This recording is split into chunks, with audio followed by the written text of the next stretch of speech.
once again, BitNation here with another Critical Hits. My name is Eric. This is Sam. Yep, that's interrupting Sam. And this is The Age of Decadence. It's a very cool, very Dungeons and Dragons type of Neverwinter Nights, Baldur's Gate type of game. Sam's super familiar with Baldur's Gate, so he can give us some compare-contrast there. But from what we've seen so far, and we've played about maybe an hour of it, I'd say. Yeah. All in all. And it seems pretty solid. Pretty solid. So why don't we get right into it here. We're going to show you the character creation. We're going to show you a little bit of the interaction, how that works, and the combat. Talk about graphics and audio, soundtrack type stuff. And then give you our final decision. So here we go. Word. You can do training, which we didn't bother with because we're too cool for school. Yeah, no, I mean, tutorials on how to play a game. Get it? Because really training is like school. So, start game. It gives you a brief lowdown of what's been going on. It's actually pretty deep lore here, and I'm sure there's a ton of stuff to explore. But here's your character. You can you have a choice of different backgrounds or classes, if you will. There's a faction reputation. Change your gender. There, you can change your gender, which changes your avatar there a little bit. And essentially the class that you choose alters the reputation with the different houses, so you'll immediately be disliked by a certain house. Like, let's say you're a thief. A lot of houses do not enjoy the thieves because of what they do. But some houses do. If you're a praetor, some of the houses really enjoy you. Some of them do not. The mercenary. So we tried to choose one that's kind of neutral. As you can see here, if you choose to be an assassin, the Imperial Guards do not like you at all. But everybody else seems pretty much neutral. Mm-hmm. It's got a ton of, not a ton, but customization here as far as skin is concerned, your face is concerned, hair. You can turn this around 360 to see how this is. Beard, and then also beard and hair color, which is nice. But that's okay, whatever. I'm going to pick assassin this time, whatever. Then you got your classic stats system here. So you can put in different stats based on how you want to play. So it's a very, very awesome role-playing type of situation here. Definitely want dexterity. And these are obviously the different things that you get in, your typical Baldur's Gate, Neverwinter Nights, Dungeons and Dragons things, strength, dexterity, constitution, perception, intelligence, and charisma. The only things they're really missing is wisdom and luck, but meh. Then they give you both combat skills and civil skills to work through here. I'm up here with a crossbow, motherfucker. Yeah, actually, that'd be good. And then you just crossbow that dude right in his dick hole, and he's like, my dick hole, ow. Then he dies. Ow, jeez. Especially if you poison it, because he's like, oh, my dick hole's been poisoned. Oh no, my dick hole. Oh, my wife's never going to be happy with me again. Oh, she never was. Damn, man. Damn, that's cold. That's icy cold. Yeah. Anyways, moving on.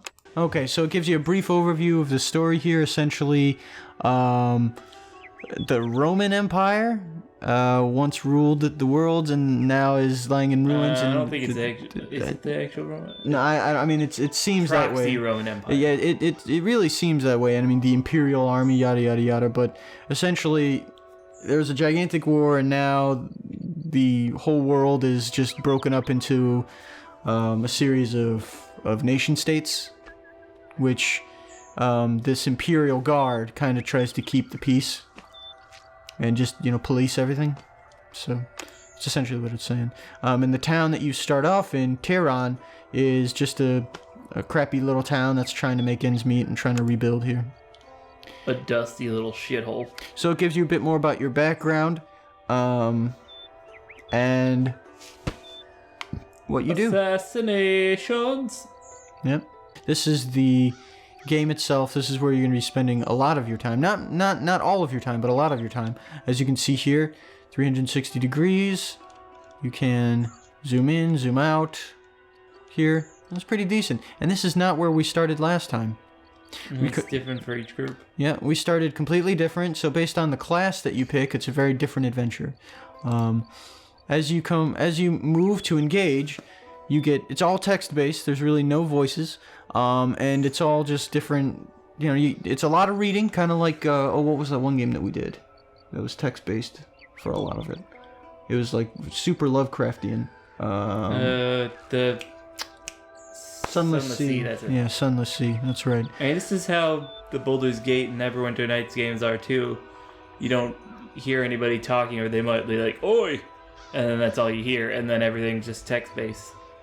Which I don't mind. I mean, it allows you to definitely get a lot more context in, because you don't have to worry about your voice actor dragging the whole thing down. The person can just sit there and read it at their own leisure, and if you don't give a shit and you just want to play the game, you skip over the whole damn thing. Yep. But I'm one of those kind of people who's like, must have all lore. Ah! That's me eating the lore. As far as he was eating the lore with his mouth right there. That yeah. That was him eating the lore. Or dicks. You can imagine him eating dicks that way too.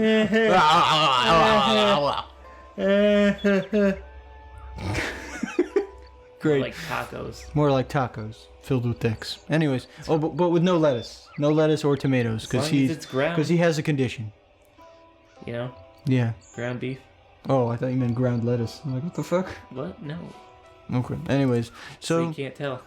So as you can see here, they've done a good amount of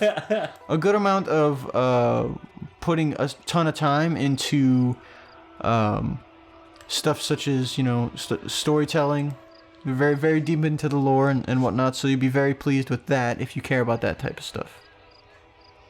Let's see. We got rope for getting the fuck out. Got that for stealing shit. We got a poison. We got some fucking awesome shit.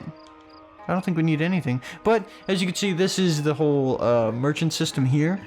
Purchase on this. These are your good. The merchant's goods on this side, your goods on this side, depending on what kind of player you are. You can sort it with those different tabs up top. Mm-hmm. Yeah, you can sort through it. So that if you're looking for something specific. Your money, your encumbrance, and then the trade button. Yeah, money, encumbrance, and trade button. Right here.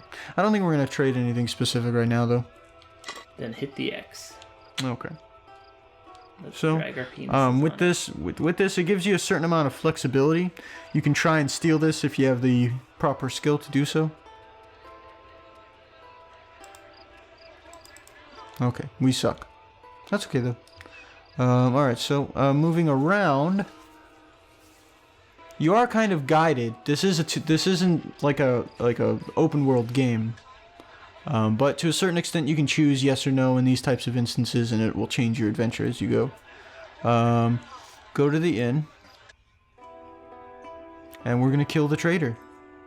As you see, there's some exposition here, but we don't really care. Oh, so. The other side! Yeah, see, so in our scenario from before that we were playing, we played a mercenary that this trader in this room hired to protect him. And in that scenario, we wake up as a thief is trying to open the door. The assassin.